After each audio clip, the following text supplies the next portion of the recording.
I decided to make this video after travelling around Japan for a couple of weeks during the summer.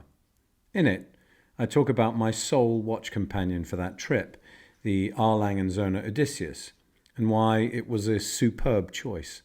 But I also reveal my main grumble about what is otherwise, in my humble opinion, the perfect timepiece. And that gives way to other reflections on watches I like to take with me when I travel. But first, a few words from me about me.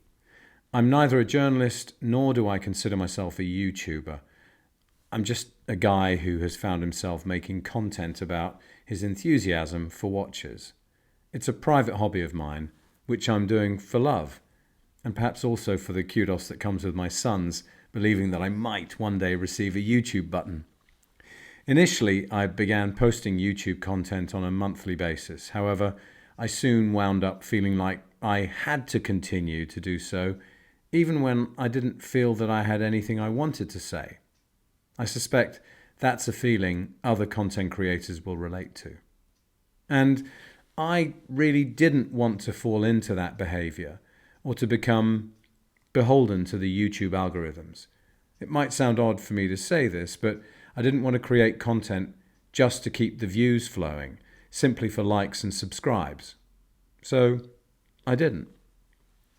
I hope that provides a bit of insight into this channel and explains why my YouTube posts haven't been regular nor often recently.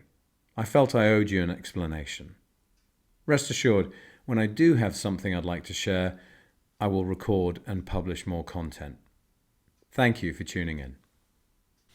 Sitting on a bullet train during the summer, heading back to Tokyo after 2 weeks travelling around Japan, I glanced down at the mechanical watch on my wrist, my Lange Söhne Odysseus, and found myself pausing to reflect on how much I've enjoyed wearing this watch throughout this trip, without once feeling that I needed to exercise care or caution in case I might attract unwanted attention from robbers and thieves. It's an altogether different experience from what I'm used to, how I'm used to feeling, and also how I behave when I'm out and about in London. And it's really rather liberating. There has been no need for me to wear long sleeves, unless I want to, nor to exercise caution or to feel like I need to glance down at my wrist quickly or to do so surreptitiously when checking the time. A year ago I made this video about the perceived threat from watch crime, perceived being the operative word, and how it changes the way we enjoy luxury watches. In a way, this short video is an antidote to the last one because it hasn't even crossed my mind that there might be any sense of danger or any such risk whilst travelling around Japan. As I say, I've found that an enormously welcome feeling and completely liberating. As a watch enthusiast, it's been really lovely. And it does make me wonder what it's like, as a watch enthusiast, to live in Japan and places like Dubai or Singapore, where crime rates are low and the chances of being the victim of watch crime are negligible. Net-net, this trip has further cemented my attachment to my Odysseus for a few reasons. The stainless steel bracelet has been a godsend in the hot, humid, and often wet and rainy July climate in Japan. An obvious extension of my bracelet appreciation has been the use of the on-the-fly bracelet adjustment. It's so easy to use, as my wrist has expanded and contracted.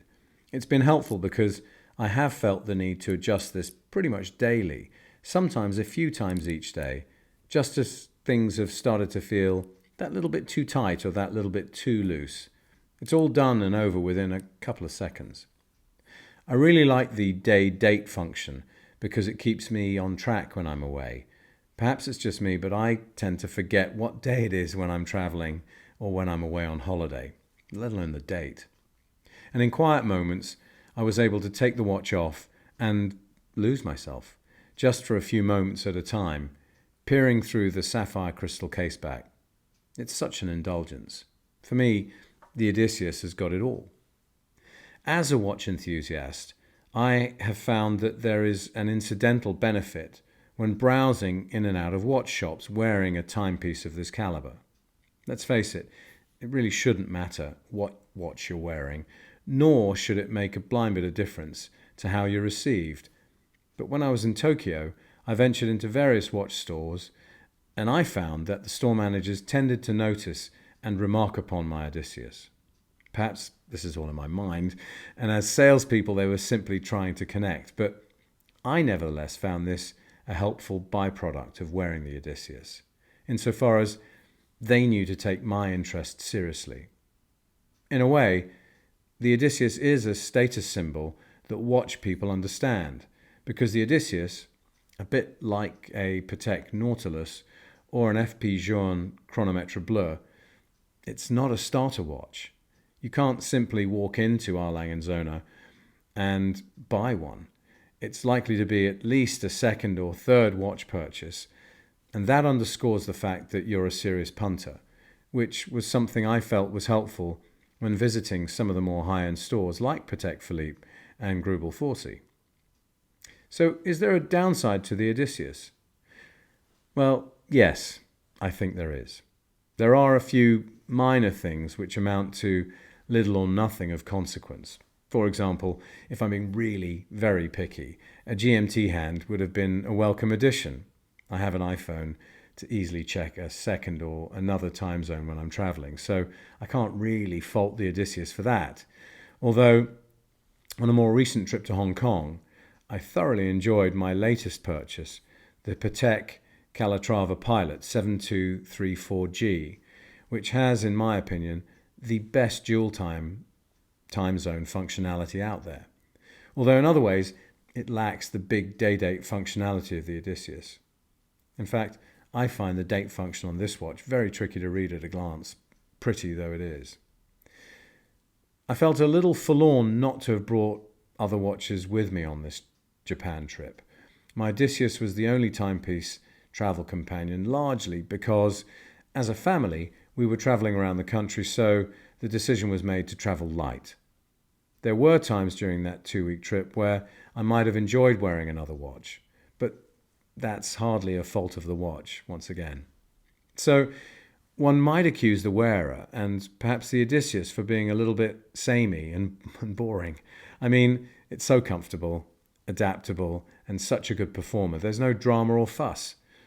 No, my main grumble was something else, far more fundamental to my enjoyment of watches. I don't know when or how it happened, but somewhere along the journey, my Odysseus became magnetized. Before setting off on this trip, I'd consciously checked my Odysseus to ensure that it wasn't magnetized. Rudy at Bremont gave me the tip of simply using a compass to test this. Basically, if the needle moves when a watch has passed over the compass, the watch is magnetized. If the needle doesn't move, it isn't. Anyway, as I mentioned, we were travelling light, so I'd left my compass and also my demagnetizer behind at home. 10 days into the holiday, I started to notice that my Odysseus was running fast. Using my iPhone as a guide, I was able to establish that it was running fast by 12 seconds or so a day, which I knew to be very unusual for this watch and completely out of character, so to speak. In the past, magnetism wasn't ever something I concerned myself with, at least not during my decade of wearing Bremont watches, largely because the Bremonts I wore most, my MB2 and my Supermarine S2000 for example, another fabulous travel or holiday watch I enjoy, they have Faraday cages which makes them more resistant to becoming magnetized. And prior to that, there weren't as many magnets in our lives, unlike today. So for me, my mechanical watches becoming magnetized wasn't really ever an issue in the past. Indeed, the first time one of my mechanical watches did become magnetized, to my knowledge at least, it was rather disconcerting. 6 months into owning my Lange 1, it had started running fast and was no longer keeping good time. Prior to this, it had always been an extremely accurate timekeeper, but seemingly, and for no apparent reason, it had started, suddenly, to run fast by more than a minute each day. I tried letting the watch run down, left it for a few days, and then fired it up again. Still no joy. Still running unacceptably fast. My enjoyment of the watch was hugely diminished by the poor timekeeping, and frankly, I got to the point where I couldn't bear to wear it because it was so unreliable as a timekeeper. I surprised myself at how quickly I could fall out of love with a watch when it didn't perform. I found myself really disappointed and struggling to put my Lange one on. At the time, I had no idea why my Lange one was running so fast, and the thought of having to send the watch away for what would surely be weeks on end was unwelcome. For a while, I held off and I deliberated on what to do. Eventually, it dawned on me that my Lange one might have been magnetized. So I checked and was relieved to find that magnetism was indeed the issue. I'd found an excellent article by Hodinkee on how to demagnetize a watch, and was pleased to learn that doing this is a cheap and easy way to resolve the issue without having to send the watch away for a service. A few clicks later, and I'd bought a demagnetizer for myself online. Having followed the instructions on how to demagnetize a watch, the issue was resolved. This was not an expensive exercise. Checking whether a watch is magnetized involves simply using a compass, as I said before. The demagnetizer cost me about £15, and as I say, it's an easy and quick fix. Back to my Odysseus. So there I was, on holiday, travelling the length and breadth of Japan. I noticed my Odysseus was running fast. My Lange 1 experience led me to believe that the Odysseus had become magnetized. What this meant, in practical terms, was that for the last few mornings on my holiday, I found myself unscrewing and pulling out the crown each day to hack the seconds hand, waiting for 12 seconds, and then restarting the watch so that it was broadly accurate and reliable for the rest of the day. It was a bother to do. As I say, I'd left my compass and demagnetizer at home, but being able to recognize this issue at hand enabled me to work with the Odysseus in the knowledge that I could rectify the issue and demagnetize the watch in a few days' time. Because of that awareness, I didn't feel the same disappointment that I initially felt towards my Lange 1, nor did I feel massively put out because I'd diagnosed the problem and knew this was a temporary situation capable of being easily remedied. Nevertheless, this latest experience is an issue, and arguably a failing of the Odysseus. Interestingly, on this point, my newly acquired Patek Philippe 7234G features a silicon hairspring made from Silinvar, a silicon derivative that is anti-magnetic, so making the watch more resistant to magnetism. And having just been to Hong Kong for a week, I've really appreciated the fact that this has remained an exceptionally accurate timekeeper, as well as a superb dual-time watch. My travel experience has left me wondering, how easily can a mechanical watch become magnetized? And why it seems to occur, more often than not, when I'm on holiday. I'm guessing that it only takes a few seconds to magnetize a mechanical watch, and that it's easily done. Of course, when you pause to consider the sorts of things that you might be carrying in your travel bag, iPhone, laptop, AirPods, battery packs, all of which contain magnets. Typically, when going through airport security, my watch comes off my wrist and goes into my bag, along with all these items. They might well be in a different zip compartment or a different pocket, but they're all in close proximity, and so, before you know it, I suspect this might be one of the reasons why mechanical watches can become magnetized. Perhaps that's something for me to explore in a future, more practical video.